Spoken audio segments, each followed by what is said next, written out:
How's everybody doing today? I want to make a quick little video here.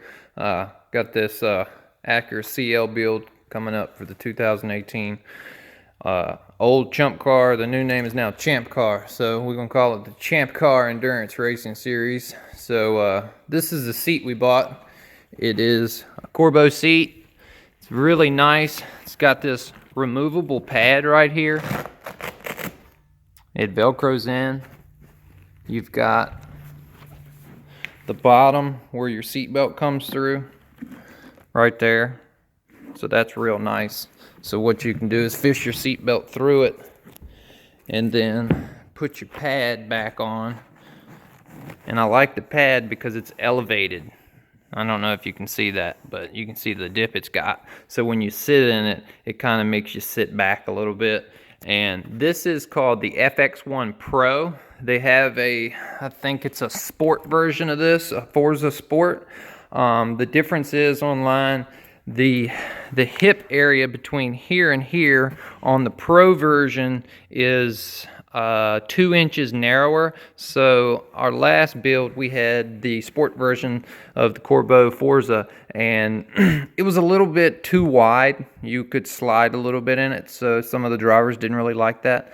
So we went with the FX1 Pro here. Now, one thing that I did notice, it is not FIA or SFI rated. So nowhere on here do you see a decal for FIA or FAI, whatever it's called. But this is fiberglass, so it is an SCCA spec seat. So I just looked at it like, hey, if it's good enough for SCCA, then it's good enough for Chumpcar. It's got the bottom mounts and it has the side mounts. So since we have 4 different size drivers, we went ahead and got dual locking slider. This is not your average slider. This is a racing slider, so hopefully it's built a little bit stronger than the normal. Our previous build only had a single locking slider. I wanted to go with the dual locking slider just for high impact rates, to where nothing crazy would happen. And another thing that I'm really excited about, our last build we had to make our own seat mount, and after we mounted it and welded it into the car, we realized that our angle of the seat was way off. I think we only had like a 10-degree recline on it, and from what I can understand, you need about a 15-degree lean back. So when you mount your seats in, make sure you recline the seat to where you're kind of sitting back, you know, to where your ass is kind of leaned back into the chair instead of more of an upright.